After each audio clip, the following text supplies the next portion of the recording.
алғыс ретінде маған көмектескілеріңіз келсе, сайтқа кіріп бір-екі рет рекламаны басып тұрсаңыздар болады. Ссылка комментарийға жазып қоямын, немесе видеоның астында. Сериалды да алдын ала сайттан көруге болады. 2-3 серия алда жүреді сайтта.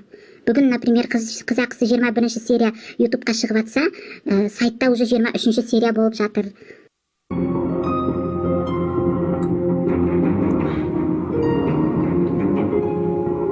Әкесі, сен жегізе бер. Қазір келемін, қызым.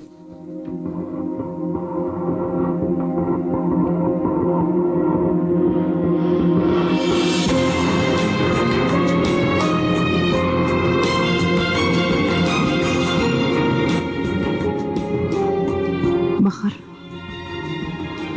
неге олай істедіңдер? Нұранға неге айттыңдар? Не істегелі жүрсіңдер? Баланың жанына жара салғыларың келе ме?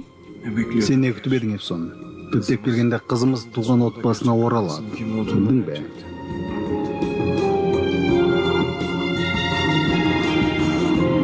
Әзірше анасы мен екенімді ғана білуі тиіс. Мен ғана. Уақыт келгенде шындықты айтар ма едің?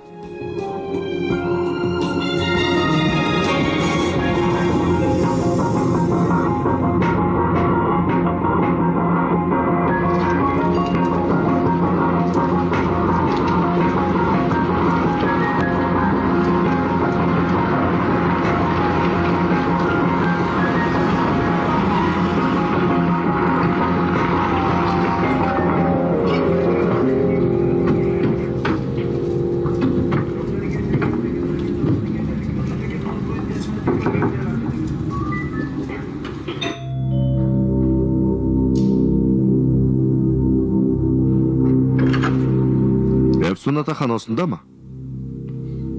Иә, осында.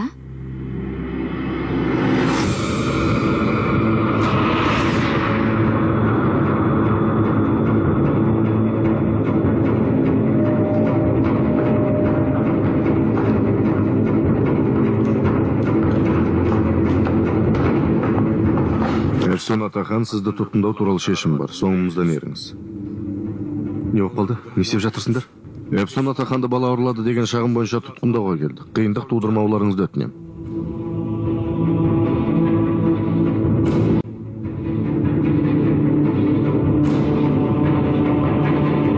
Фейза, мұнда не болып жатыр? Эфсонда тұтқындауға келіпті.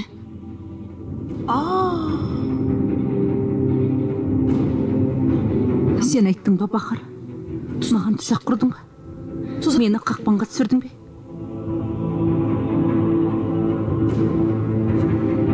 Ана болғаның осы ма? Баланың көзінше анасын тұтқындаттың. Осында екенімді мен айтқан жоқпын, Эфсон.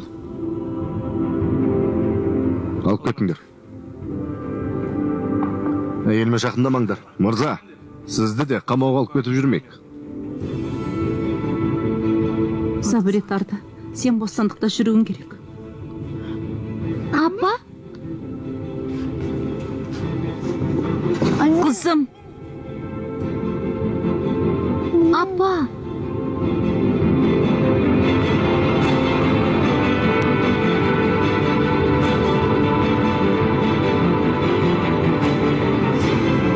Қателесіп кеткен сияқты. Түсіндің бе? Көп кешікпей келем. Жарай ма?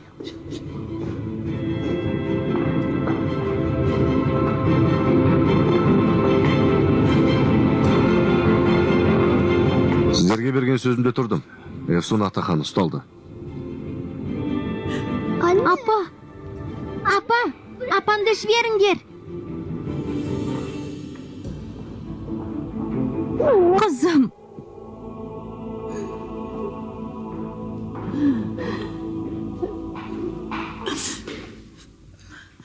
Күнім! Апа! Қайда барасың, апа? Ешқайда кетпеймін, қызым, ешқайда. Жылама, жарай ма, жылама, қызым. Апа, ағайлар сен неге кетіп бара жатыр? Олар бірдеңені дұрыс түсінбеген сияқты. Сондықтан менімен сөйлеседі. Содан кейін бұл түсінбестік шешіледі. Барлық мәселені реттеймін де қайтып келемін, түсіндің бе? Ұқтың ба, қызым? Екеуміз бір ойын ойнайық. Мен келгенше сен жылама. Келістік бе? Мен қазір кетемін. Мен келгенше жылаушы болма, жарай ма? Мүлде жылама. Жарай ма? Күнім. Апа, өтінем кетпеш. Өтінем сенен, апа. Кетпеш, жалынам. Болды, жылама. Жылаушы болма.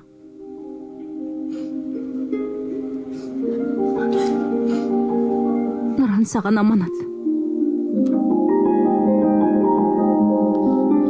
Апа! Апа!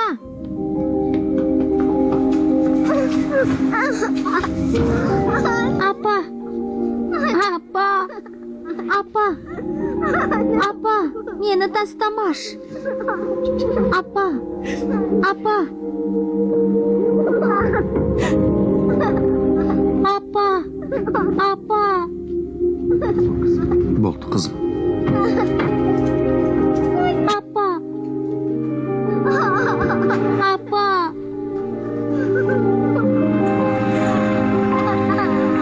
Апа! Апа! Апа!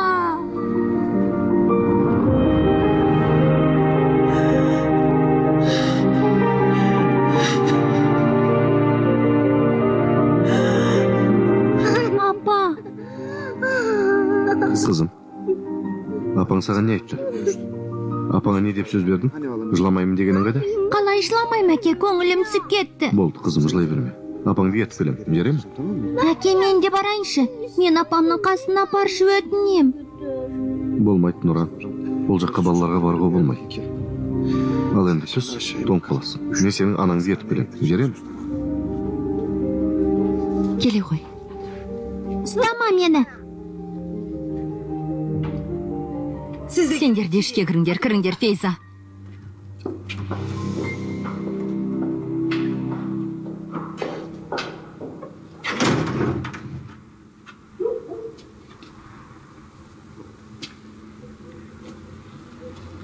Алдымен қызын тартып алдыңдар. Енді әйелім де кетті. Бұл істеріңді жауапсыз қалдырмаймын. Бәрінен кезек-кезек есемді қайтарам.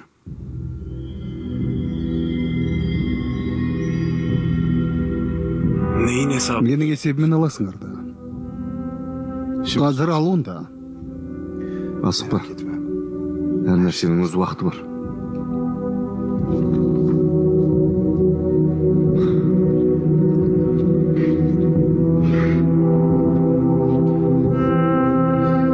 Балалар, сабыр сақтауға тырысыңдар. Өздеріңді кінәлі сезінуден аулақ болыңдар. Қазір Нұран үшін қиын екен білем, бірақ бұл қиындыққа да төтеп беретіндеріңе сенем. Эвсун абақтыда отыруға лайықты. Иә. Атеш мырза, Махар ханым, Нұран үйдің ішін шашып тастады. Жұбата алмай жатырмыз. Нұран? Апама барғым келет. Қымбаттым, өтінем, тыныштал, тоқта. Апама барғым келет. Апама барғым келет. Апама барғым келет. Апама барғым келет. Ұстама. Апама барғым келет. Нұран доғар, өтінем сындырма, өтінем тиме. Сен менің анам емесің, жібер мені. Апа.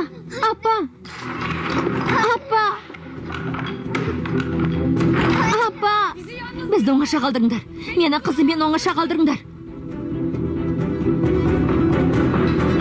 Апа. Нұран өтінем, сабрет. Ұстама мені, ұстама. Нұран доғар енді өтінем. Полиция ағайлар апамды алып кетті. Бәрі сендердің кесірлеріңнен. Сендер кінәлісіңдер.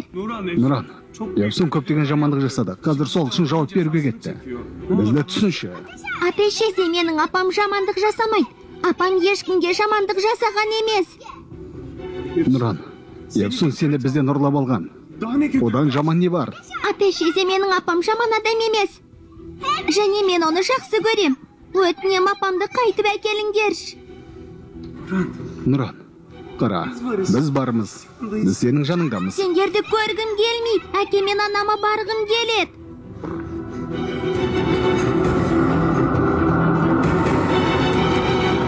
Нұран!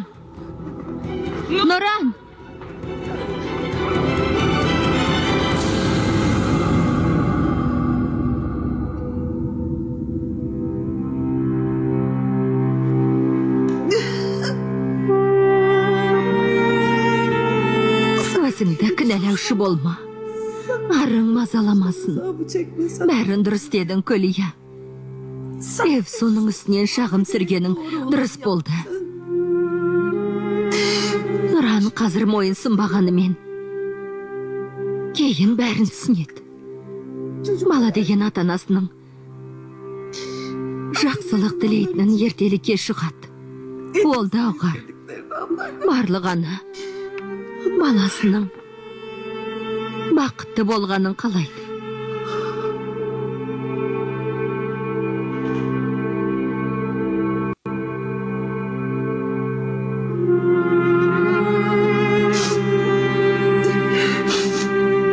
Перзентінің тілеуін тілейді. Бақытты болғанын қалайды. Қайдасың, Мүге? Қызым, қайдасың, қымбаттым? Күнім ау, қайдасың?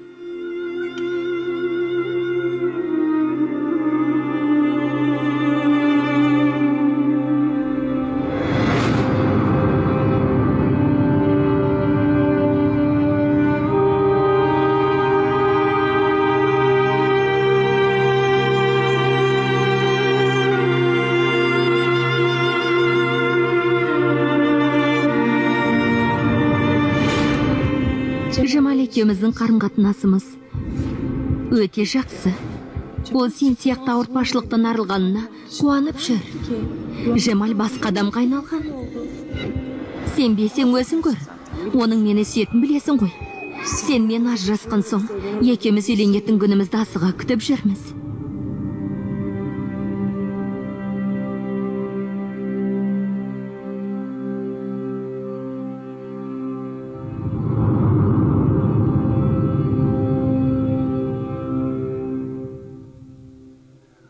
Кенан, сілімтік. Қолымда не болса бәрін тартып алды. Қалған азнаулақ қаражатымды осында жұмсадым. Яғни өзің түсініп отырғандай. Бізде осы жер ғана бар. Егер сәт түссе, бұл орынға да келушілер көбейетін шығар. Солай болса ғой. Саған не болған? Бірдеңе мазалап тұр ма? Апам, ойымнан шықпайды, Жамал. Зейнеп.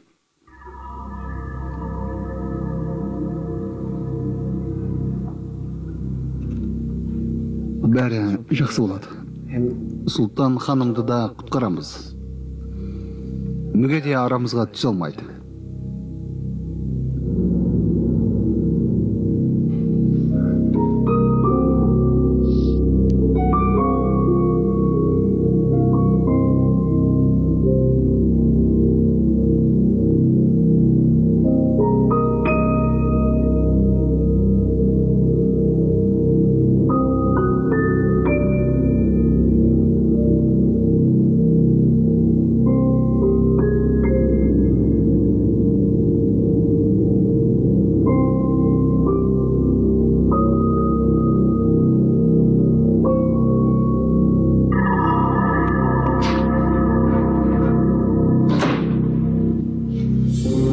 Ханым, қайда барасыз? Қолымды жібер, Айы. Сізге кіруге болмайды. Мүге ханым, болмайды. Ая, қолымды жібересің бе? Мына мұнда не үшін келген?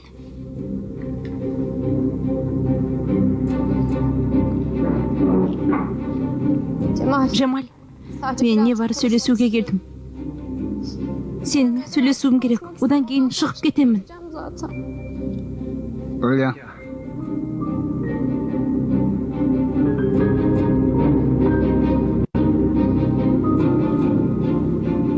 Менің сендесім жоқ, Зейнеп. Сенің емханада айтқан сөздерің туралы ойландым. Апам туралы айтып едім. Сенікі дұрыс екен. Шын мәнінде мәселені созғым келмейді.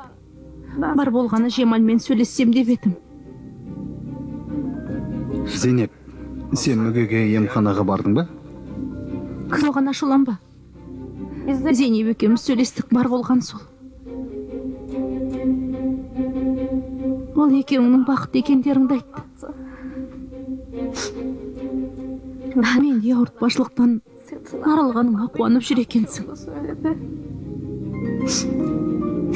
Үйленетіндеріңізді айтты. Осы уақытқа дейін сенің бақытты болғаныңды тілеп келдім. Сенің бақытың үшін қолымнан келгеннің бәрін істедім. Егер Зейнепке үйленіп бақытты болсаң, оған да көндім. Сенің бақытыңды тапқаныңды көрсем, тек қуанамын.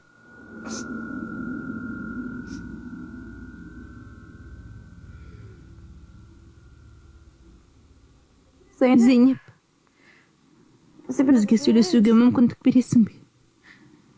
Жемалмен бет-бет сөйлескім келеді. Білесің ғой, қағаз жүзінде болса да, Жемал әлі менің күйеуім. Зейнеп, бізді оңаша қалдыра тұршы. Жемал, мен бұл қызға сенбеймін. Бізді оңаша қалдыр. Жемал, мен қорқып тұрмын. Саған зиян келтіруі мүмкін. Қорқатын дәнеңе жоқ. Одан да сыртта күте тұр. Екеуміз сөйлесіп алайық. Жарай ма? Мейлі.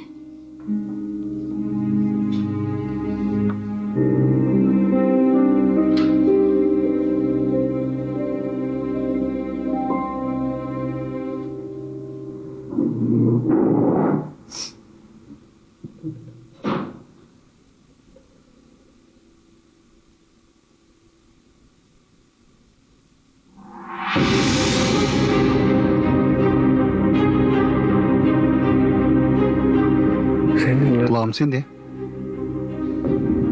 Жемал, мен апама ұқсағанмын ба? Бір кездер апам, әкемді қалай мез етсе, мен де сені солай жалықтырдым ба? Саған қысым жасадым ба? Шаршатып жібердім бе? Сондықтан менің қашып жүрсің бе? Сол себепті кеттің бе? Жемал, мен апама ұқсап кеткенмін бе? Сол сияқты атақ даңқыма, ақшама сеніп махаббатты сатып алам деп ойлаймын ба? Жемал, айтшы. Жемал, шын мәнінде мен қарапайым қызбын. Ақшам мен тегін болмаса, атахандар әулетінде тумасам, көп қыздың бірі болар едім. Бірақ апамның не айтатынын білесің бе? Сен ерекшесің дейтін. Атахан болғаның үшін өзгешесің деп айтатын. Онда емеспін ғой, солай ма? Сен де маған сол үшін үйлендің. Ақшам болмаса, тегім болмаса, атахандардың бірі болмасам, бетіме де қарамас едің, солай ма?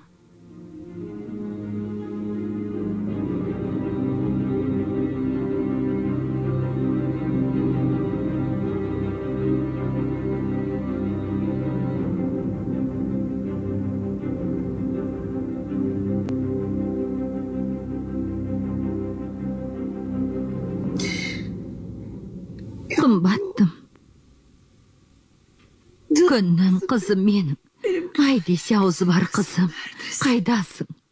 Қайдасың, Мүге? Ақылынан адасатын болдым. Қайдасың? Мүге?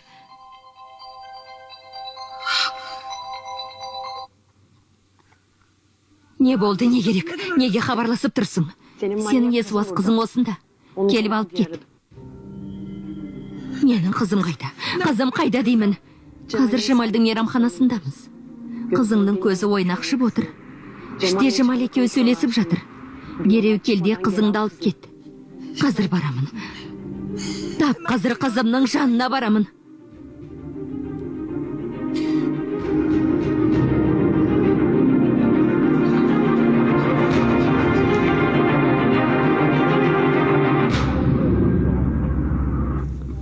Efsun.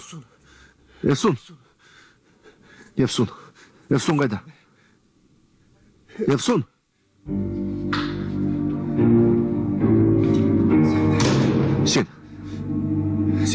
Менің әйелімді сен алып кеткенсің. Сені кім жалдады? Атеш жалдады ма? Эфсун қайда? Әйелім қайда? Есіңді жи, сабыр етте ақылға кел. Мемлекеттік қызметкермен дұрыстап сөйлес. Сенің әйелің қылмыскер. Ол өзінің сіңлісінің баласын ұрлап алған. Менің әйелім Нұранды бәрінен артық жақсы көреді. Оған әрдайым басқалардан артық күтім жасаған. Әйелінің жазығы сол ма? Кінәсі сол ма? Бері қара, ақымақтық жасама. Әйтпесе, сені де қамап тастаймын. Әйелім қайда? Керек болса тап. Кезекшіден сұра. Былай бар. Бекерге жүгірме. Әйеліңді ешкім құтқара алмайды. Эфсун Атахан жылдар бойы түрмеде отыратын болады. Эфсун Атахан жылдар бойы түрмеде отыратын болады.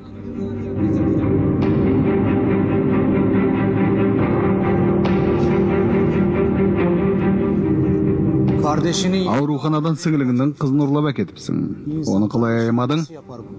Бір сәтке арың мазаламады ма? Ештен айтпайсың ба қызым? Неге олай істедің? Сіңіліңнің қызын неге ұрладың? Мен Нұранды жақсы көремін, мырза.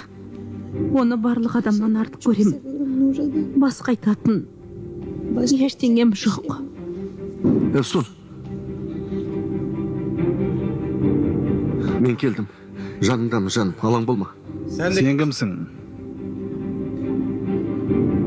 Мен Эфсунның күйеуімін, сот мырза. Кедер келтірмей айтпесе сен де қамап қоямын. Эфсун Атахан, саған тағылып отырған айып көп. Пара беруден бастап, алаяқтық жасаумен аяқталады екен. Осыған орай сені тұтқынға алып, абақтыға жіберуіме тура келеді, қызым. Жалпы жаман адам емес сияқтысың. 5-6 жыл қамауда отырсаң, қателігіңді түсінерсің.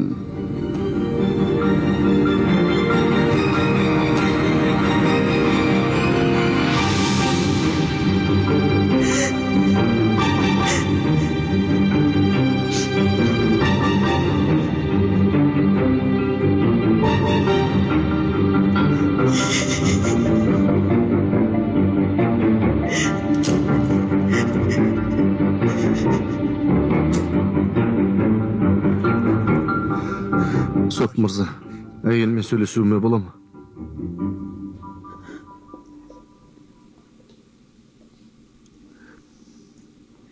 Эфсун, мен әрдайым жаныңда болам. Түсіндің бе? Не болса да сені жалғыз қалдырмаймын. Сені 5 жыл болса да, 10 жыл болса да күтем. Тек сен мұңаймасаң болғаны. Сен сүйгенім қандай жақсы. Саған тұрмысқа шығып жолым болған екен, Арда. Сен болмағанда не істер едім?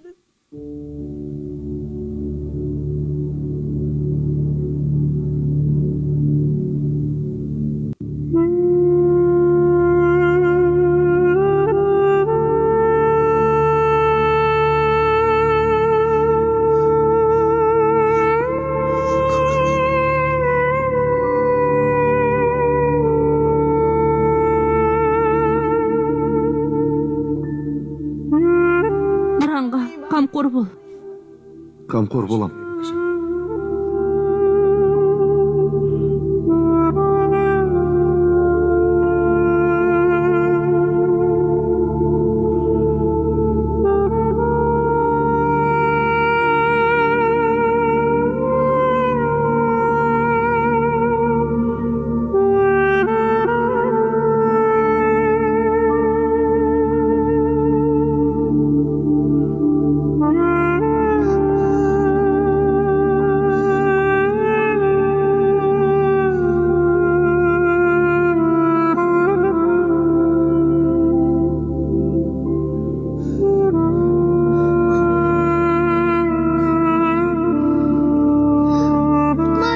Түрмеге алып кетсе, мен де оның жанына барамын.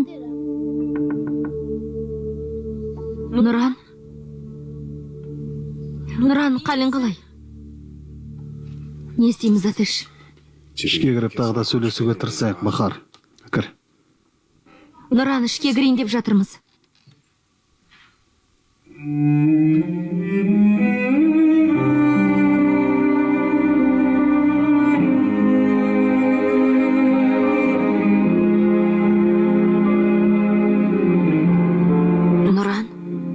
Не істеп жатырсың? Заттарымды жинап жатырмын. Апамның жанына барам. Түрмеге кетем. Апам сонда емес пе? Соның қасына барамын.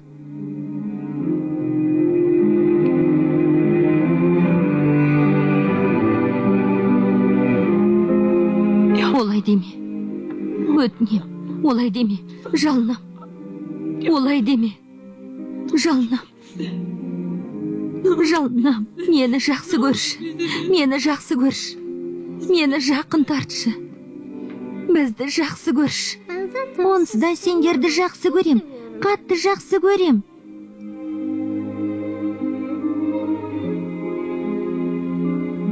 Сен менің бақыт әтемсің. Сені қалай жақсы көрмейін, тәтешім.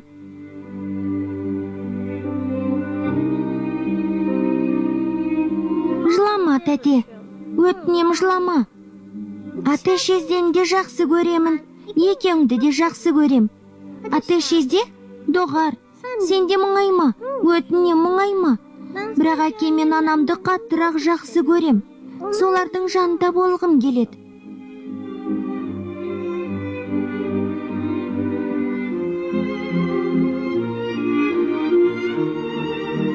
Мен апамның қасына түрмеге барам. Оны алып бәріміз ауылдағы үйге кетеміз. Оның үстіне ол жақта қуыршағым қалып кетті. Әке шешеммен бірге соның жанына барамыз.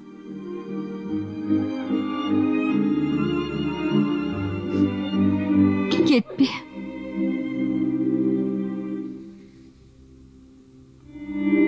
Кетпе. Кетпе.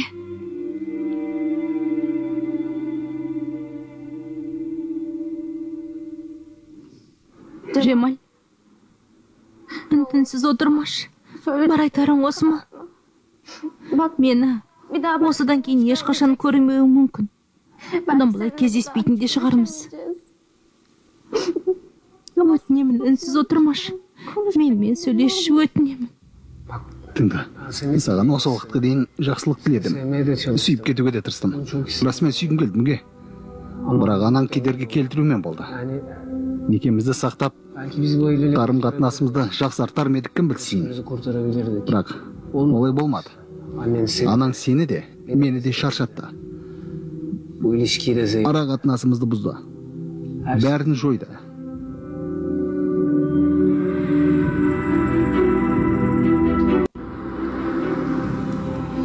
Қызым, өтінем, кейін өкінетінде ештеңе жасама. Мені осында күт. Қызым қайда? Іште. Әлі Жамалмен сөйлесіп отыр. Тоқта. Сенің апама не істегенді жақсы білем. Қандай адам екенімді ұмытқан жоқпын. Сондықтан істеген ісіңнің бәріне жауап беретін боласың.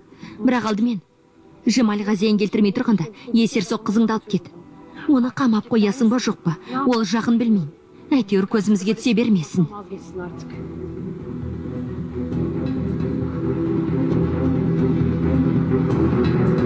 Ары тұр.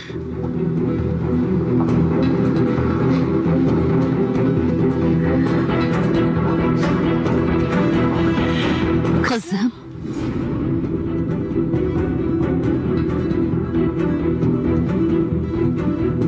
Сенің анаң бізді ажыратуға бар күшін салды. Мені аузым мұрнымнан қан кеткенше ұрып соқты. Жамалды жерге аунатып тепкіледі. Менің анамды өлтіртуге тырысты. Бірақ онсыдан ештеңе шықпады. Сен анаңның күнәларының жазасын тартып жатырсың. Сен орныңда болсам, ең алдымен күле атақаннан құтылатын ем. Себебі сені мына халге түсірген сол.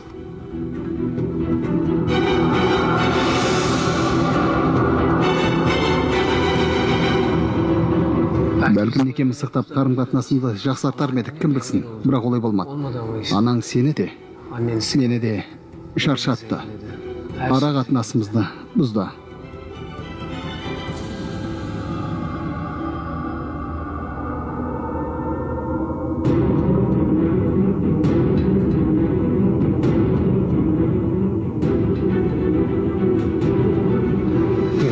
Күле ханым.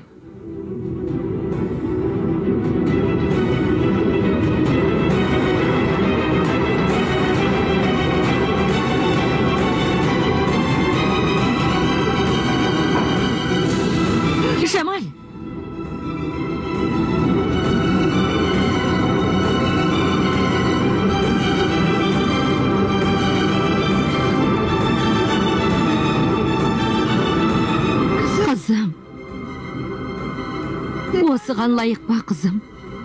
Бұл адам қолыңды қанға бояғанға тұрарлық па? Мүге, ештеңе істеуші болма. Қой, Мүге.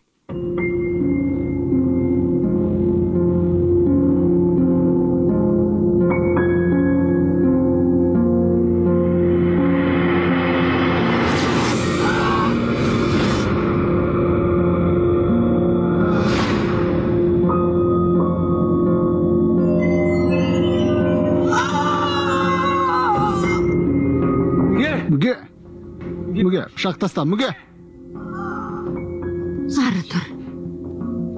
Ары кет. Бұл екеумізге қатысты.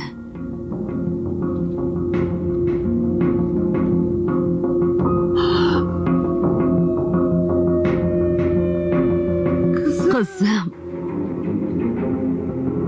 мен саған не істедім? Шағала жүгіретіндей не істедім? Сені жақсы көріп, қорғағаннан басқа не қылдым? Не істедім? Осының бәріне сен кінәлісің. Қайғы жұтқызып, көз жасымды төктің. Бақытсыз өмір сүруге мені мәжбүрледің. Бәріне сен кінәлісің.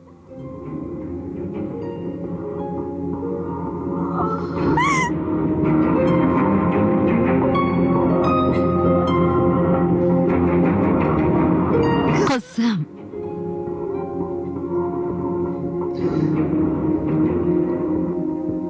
өлтір мені, қызым.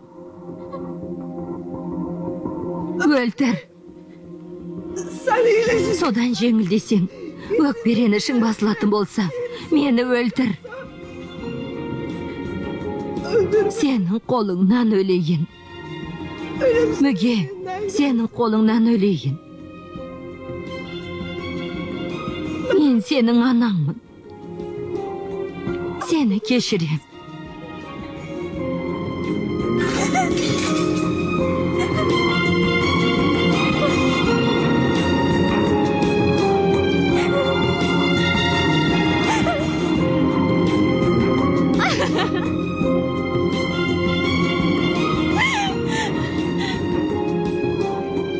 Күнім.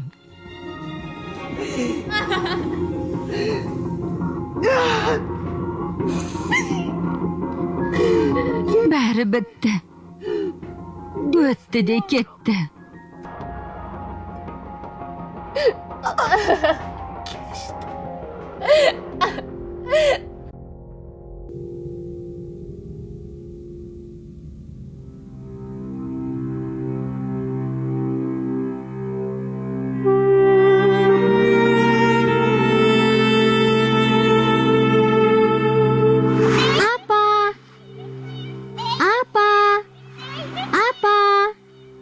Мен мұндамын.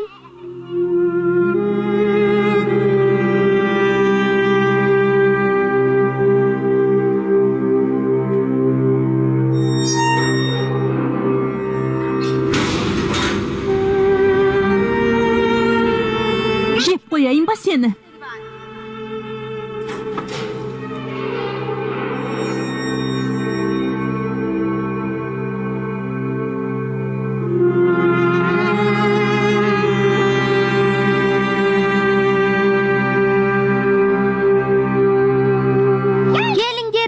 Келіңдер, әдемі көйлек алыңдар. Мұнда көйлек көп. Апа, мектепке барып мұғалімнің жүйкесіне тиіп қайтайын.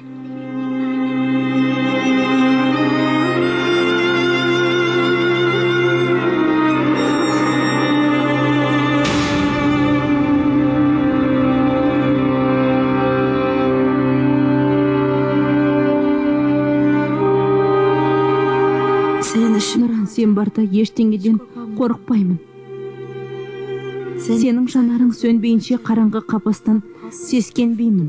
Нұран, сенің кішкентай алақаның тұрғанда, кемір тордан, қамаудан шошымаймын. Нұран, қорықпаймын, Нұран. Анашым, мен сені ешқашан тастамаймын, апа. Әрқашан сенің жаныңда болам. Қызым менің. Мен өлсем де, соңымда сен қаласың.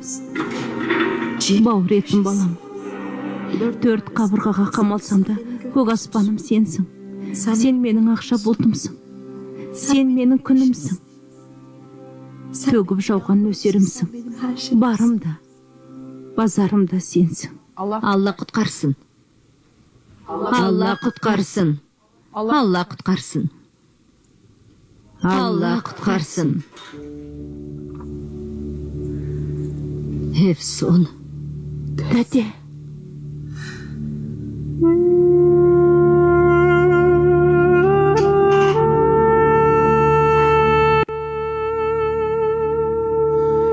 Эфсон. Қызым.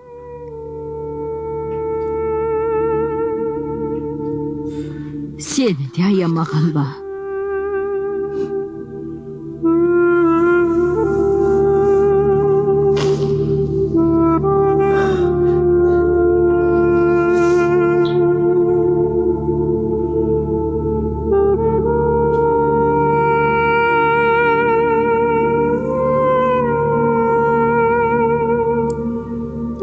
Мені қызымнан айырды, тәте. Перзентімнен айырды. Тыныш. Күнім. Жылама. Жылама, жарығым.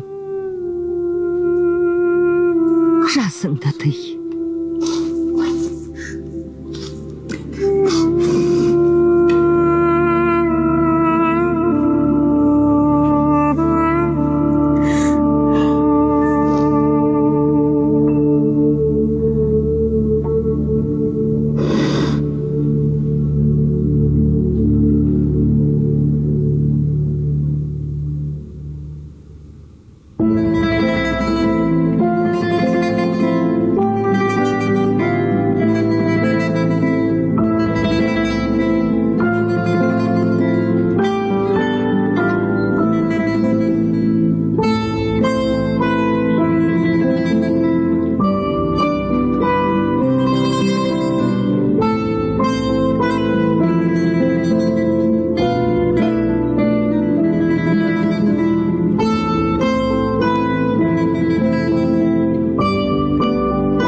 Сені оятып жібердің бе?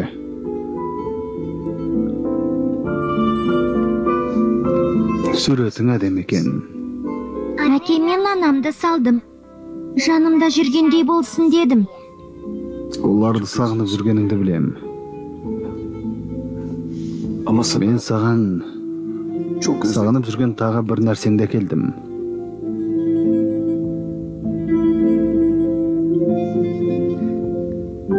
Менің қуыршағым.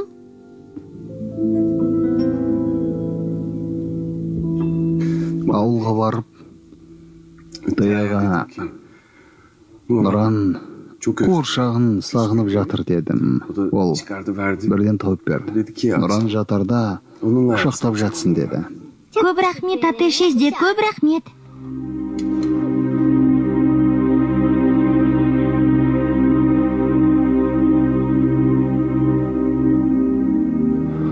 Көп рахмет.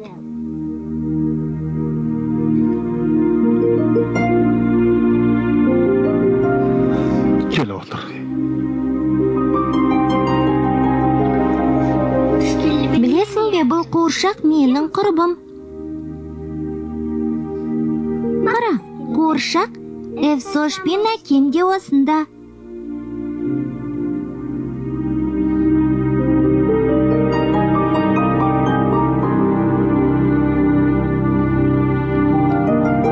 Сенің ұйқың келген сияқты.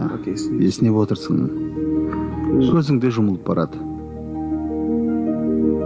Жатсаң қайтеді. Кел. Қане, жатауға.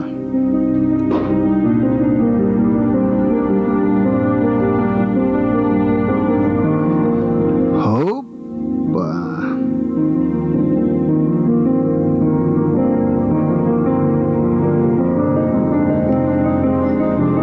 Қайырлы түн, қуыршағым.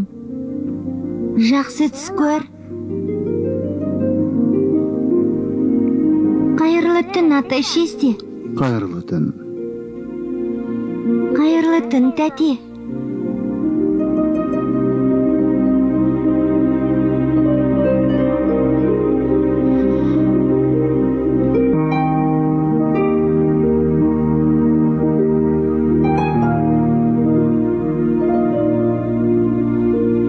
Жайлы жат, қызым. Қызым.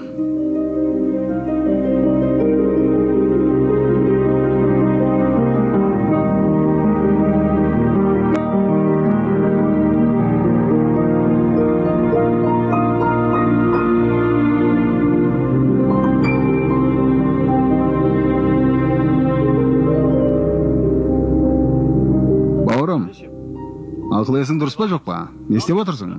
Мұнда отыруға болмайды.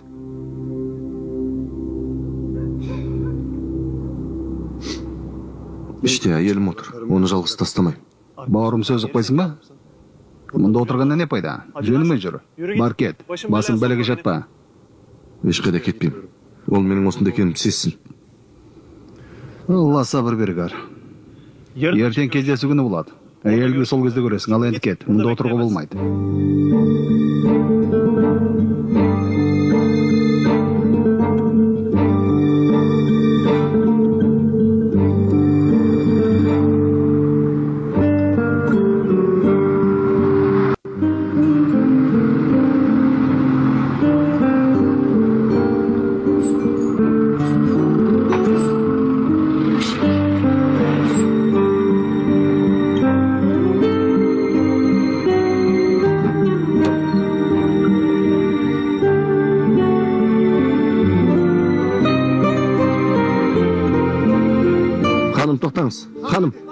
Ханым, тоқтаңыз. Не істеп жатырсың, нақұрыс? Айыпталушыға жақындаушы болма. Ханым, іште Эфсун атты әйелім отыр. Оны көрсеңіз, шәлтігін сыртта күтіп тұр деп айтыңызшы. Артур, қане? Тұрмайын, бауырым, кетпеймін. Не болса о болсын, кетпеймін. Оған сүйіктің күтіп тұр деп айтыңыз. Мен оның жұбайымын. Сыртта күтіп тұрғанымды айтыңыз. Өніңді өшірмесең, тұмсығыңды бұзамын. Бұзсаң бұз, бауырым. Маған бәрібір. Мен оны сүйем. Әпке, ұмытпай айтыңызшы. Сүйіктің күтіп тұр деңізші. Сыртта тұр деңізші. Мен оны сүйем. Кет, бауырым, жөніңмен жүр. Қай қане?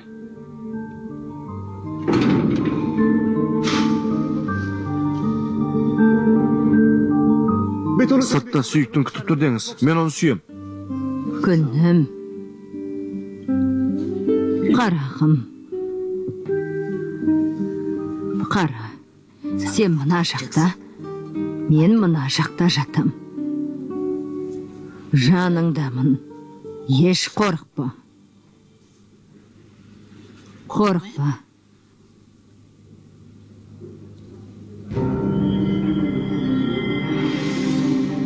Саған мына Зохали албасты шағым жасаған. Ол үшін әлі жауап береді. Мен түсінбедім. Түк түсінбедім. Саған менен не керек? Сен қызға не керек, а? Желік пе? Саған менің отбасымнан не керек? Енді ризасың ба? Төбен көкке жетті ме? Қарық болып қалдың ба? Жауап бер маған. Мені жұбайым мен қызымнан айырғаннан бірдеңе шықты ма? Жауап бер. Жүр. О, жаратқан Алла. Сен күйеуінен де балаңнан айырылған жоқсың. Эфсун, соттың алдына барғанда бәрін өз мойныма алам. Сенің кінәң жоқ екен айтам. Әлі-ақ босап шығасың, қызым. Күйеуің мен қызыңның жанды бақытты боласың.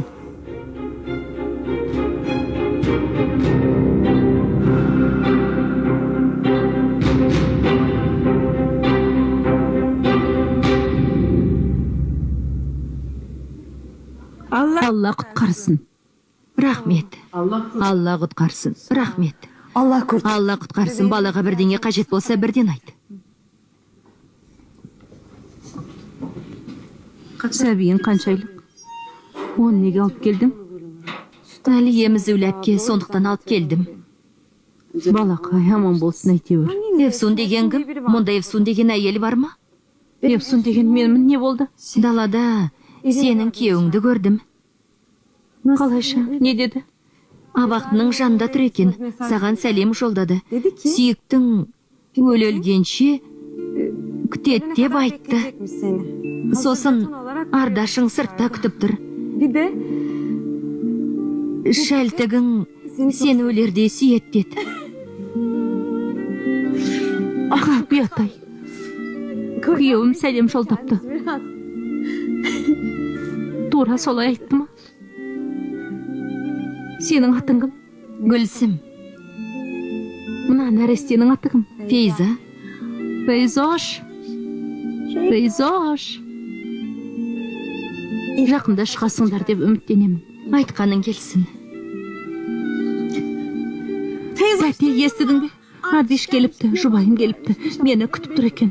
Жаным сол, сүйіктім мен.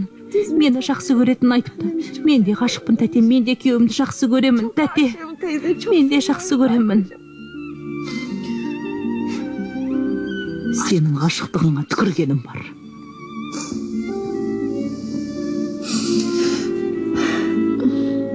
Мен де ғашықпын, тәте. Мен де күйеуімді жақсы көремін. Күйеуімді сүйемін ғой.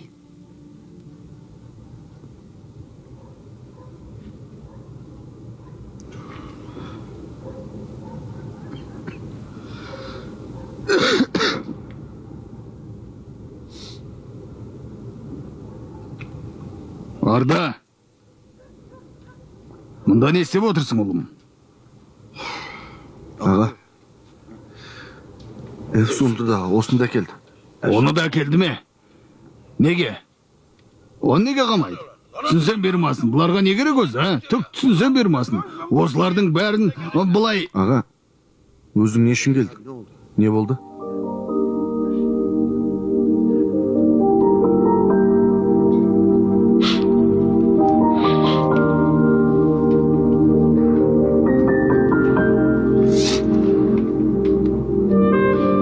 Мен Сұлтан үшін келгем.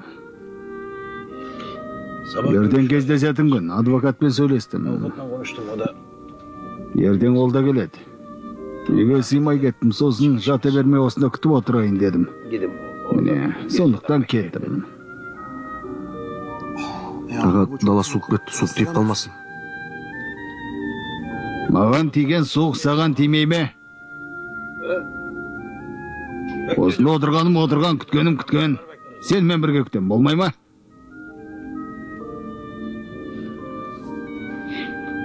Әрі, Сұлтанды сағынып жүрмін.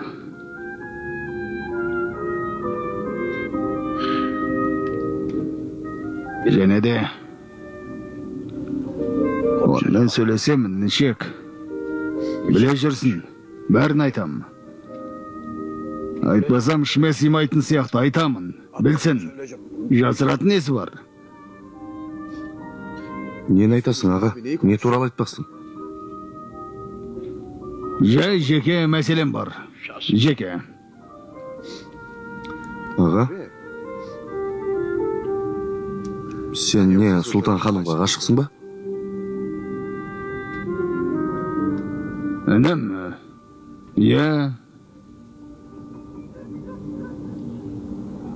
ғашықпын. Не бапты? Неге күлесің? Немене болмай ма? Әвеламаңдар. Күтуге рұқсат еткенме өкініп қалмайын. Айбетпе, бауырым. Неге күлесің, ей? Неге күлесің? Солда күлкілі екен? Сүйем? Оған сезімді айтам. Сұлтан, мен сені сүйем дейм, несі бар? Неге күлесің? Тамам, жарайды. Ештеңе демейм. Олар не істеп жатыр екен? Ерсуны сағынып отырмын. Мен де сағындым.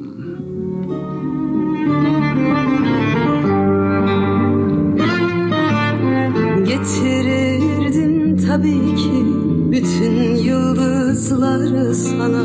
İstersen doldururdum ay ışığı avucuna. Getirirdim tabii ki bütün yıldızları sana. İstersen doldururdum ay ışığı avucuna.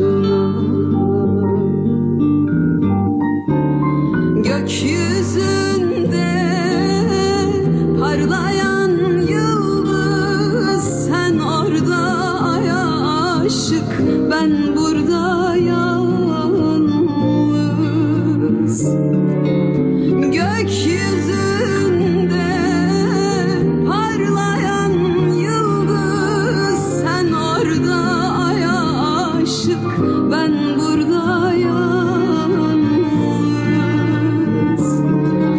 Sen doya doya baktın oya, ben daha doymadım ne aşkına ne sana. Sen doya doya baktın oya, ben daha doymadım ne aşkına ne sana. Ne yapsam ne düşünsem aklımda yine sen, bir türlü seni söküp çıkaramadım içimden. Of of of.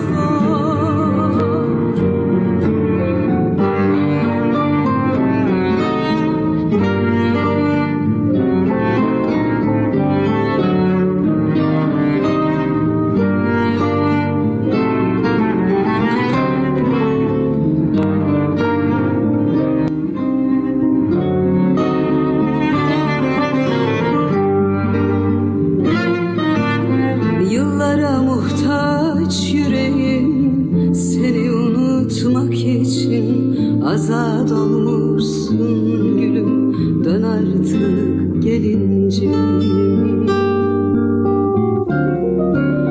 Yıllara muhtaç yüreğim seni unutmak için, azat olmuşsun canım, dön artık gelincim. Gökyüzünde parlayan yıldız, sen orada aya aşık, ben burada yalnız. Gökyüzünde parlayan yıldız, sen orada aya aşık, ben burada yalnız. Sen doya doya baktın oya, ben daha doymadım ne aşkına ne sana. Sen doya doya baktın oya, ben daha doymadım ne aşkına ne sana. Ne yapsam ne düşünsem aklımda yine sen, bir türlü seni söküp çıkaramadım içimden. Of of of. Ne yapsam ne düşünsem aklımda yine sen, bir türlü seni söküp çıkaramadım içimden. Of of of.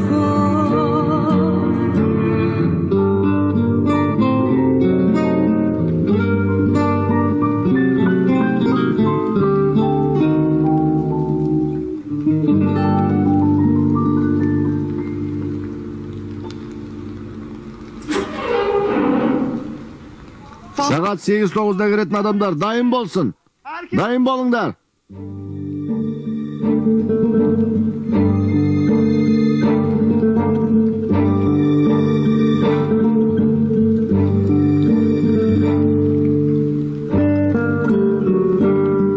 Мынау не?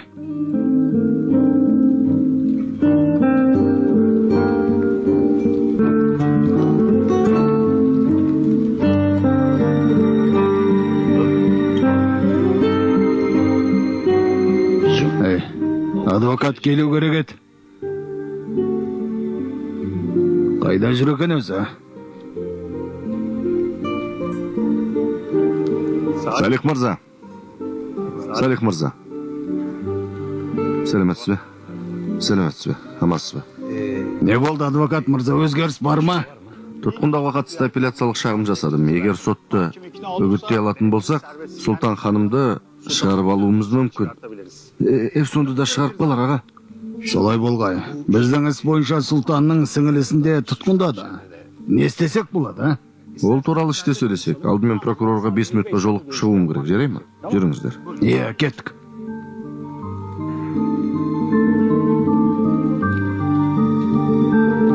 Мынау сіздікі сияқты. Алла разы болсын.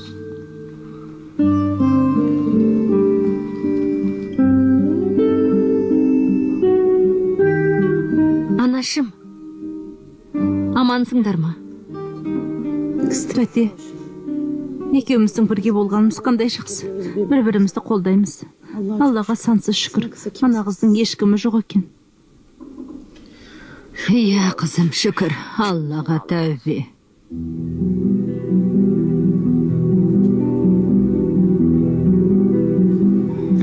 Арда.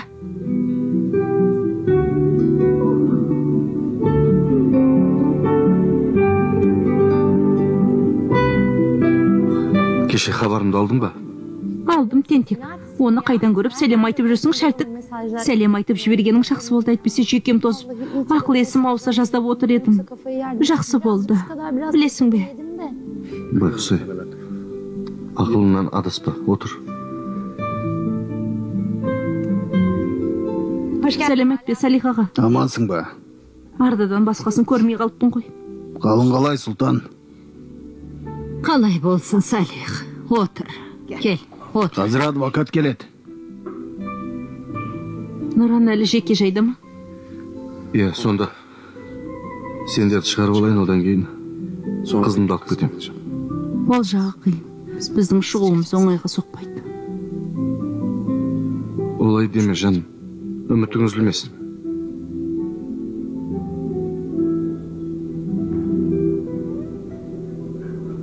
Міне адвокат келді. Сәлеметсіздер ме? Аманс ба? Уайымдай бермеңіздер, сіздер қазір күдіктісіздер.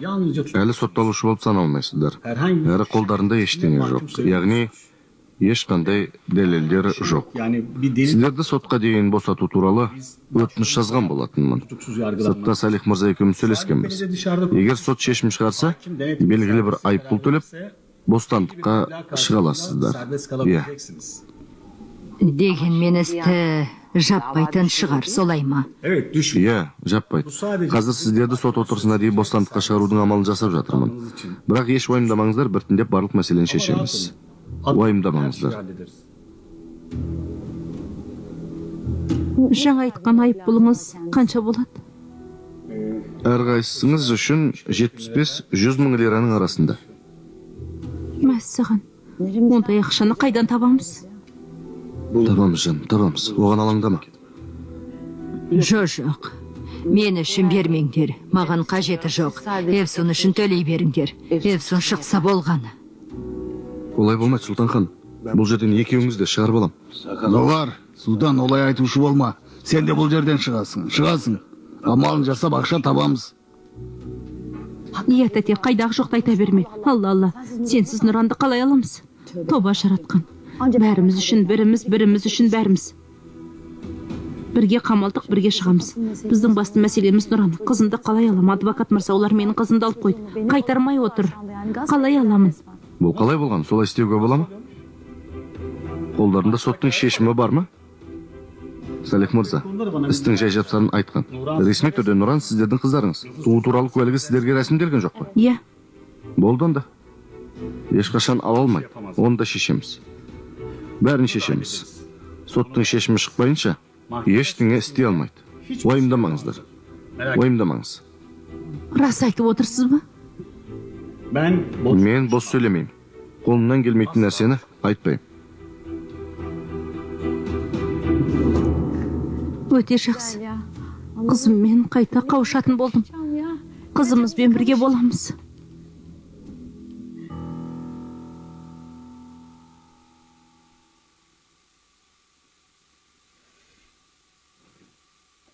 Нұран? Нұран жоқ. Қалайша жоқ? Тағы қашып кетті ме?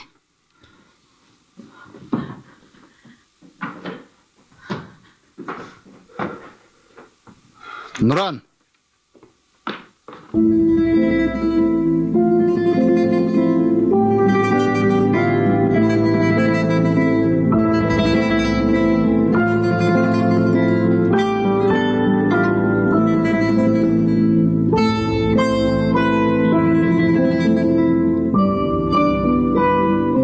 Мұнысы жарамайды Тәш.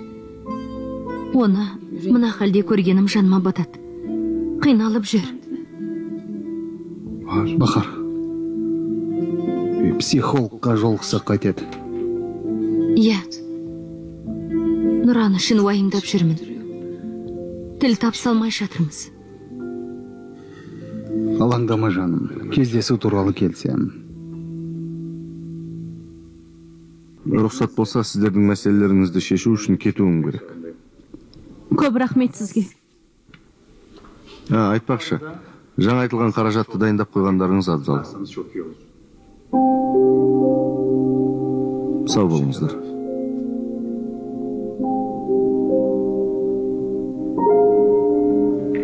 Ондай ақшаны қайдан табамыз? Қолымдағы бір ақшаны адвокатқа берем. Керек болса таныстарыма хабарласам. Өтінем, жалынам. Қалайда ақшаны табам. Ал мен құрылыста жұмыс істеймін. Бірден етіп ақша алам, әйтеуір табылатын шығар. Онсыз да бірнеше күннен бері ішім алай-дүлей болып жылап жүрмін. Аянышты сөздер айтпаңдаршы. Сен де ақша қалып бет жаным. Ақылыңнан адасайын дедің бе, олай істемеңдер. Жылама жаным, жылама. Көзіңнен аққан әрбір жас үшін өлуге дайынмын. Осыны айтқан рахмет саған, жаным сол. Салих, жүр ана жаққа отырайық. Жастар мауқын бассын. Е, жақсы болатын еді. Мен де сенімен сөйлесейін.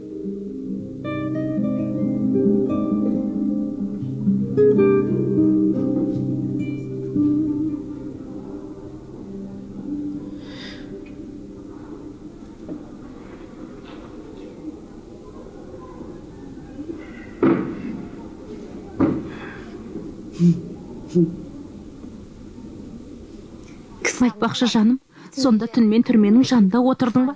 Үсті басың малмандай болса да, кездесуді күтіп отырдың ба, отағасы?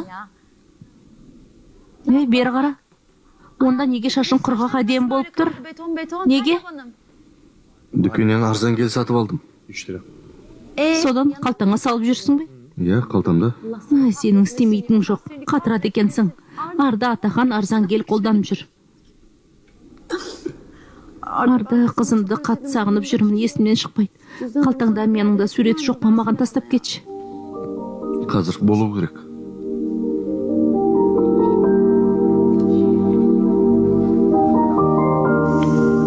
Сен үшін өлем, сен үшін жаным пида, күнім, балапаным. Неге қызыңның ғана суретін сұрайсың? Менікше? Кішкентай қызын қызғанып отырсың ба? Сен де айтады екенсің. Жарайды, өзіңнің де суретіңді бер. Қара, өзінің де суретін салып алыпты. Мынаған қараңдар.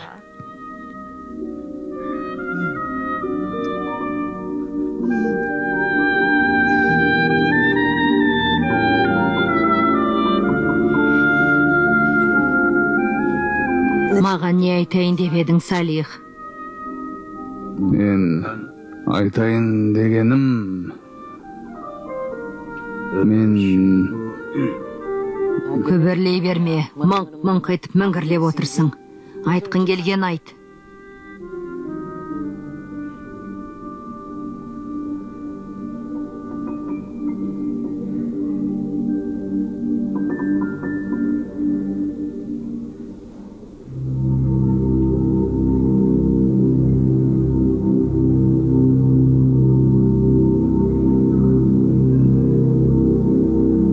Бұл не? Жүзік.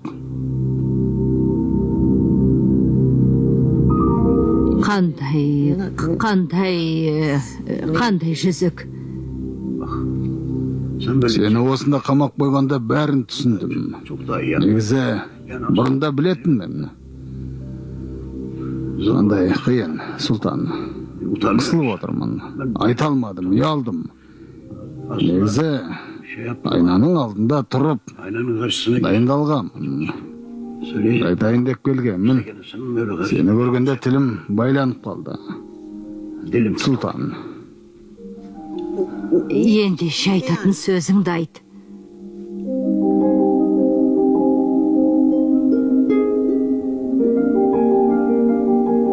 Маған тұрмысқа шық, сұлтан. Әйелім бол.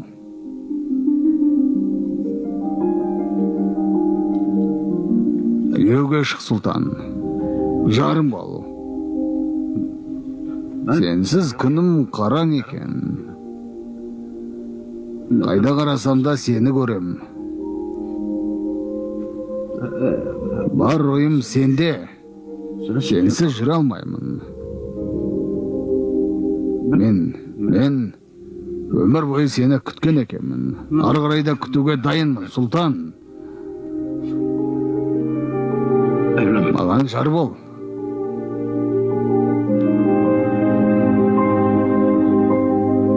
Болмайды, Салих. Сұлтан. Болмайды.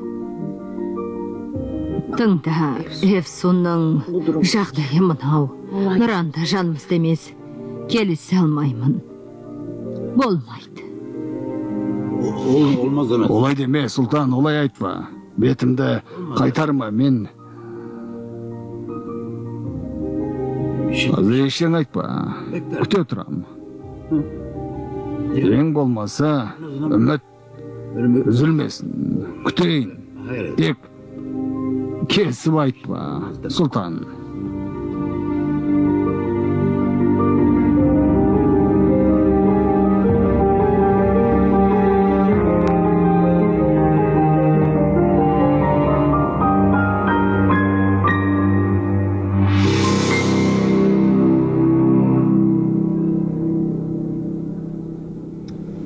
Мыналар неге жылап отыр?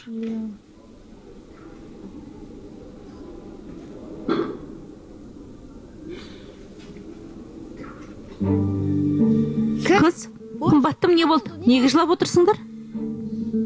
Жай көңіл күйім түсіп кетті. Нұранды ойлап, мұңайып отырмын. Қызымызды алып қойды, жетпегірлер. Доғарыңдар, алла-алла. Еңселерің түсірмеңдер. Салдарың суға кетпесін. Адвокат не айтты? Нұранды аламыз деді. Қызық екен, бәріңнің ұнжырғаларың түсіп кетіпті. Бір түрлі көрінеді. Еңсеңді көтер деген жоқсың, өзің солай істе. Бұдан бұлай моймаймыз. Бәріне төтеп береміз. Қызымызды аламыз да бақытты күн кешеміз. Өз-өзімді жұбата бермейтін шығармын. Қызық адам екенсіңдер. Өте қызық.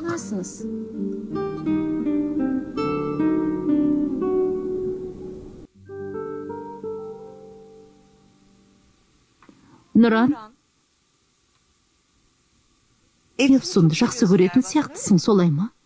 Жақсы көрем, әрине. Ол менің анам, тек ана ғана емес, жақын досым, құрбым болып кеткен. Бірақ уақытша екі жақта екенсіңдер.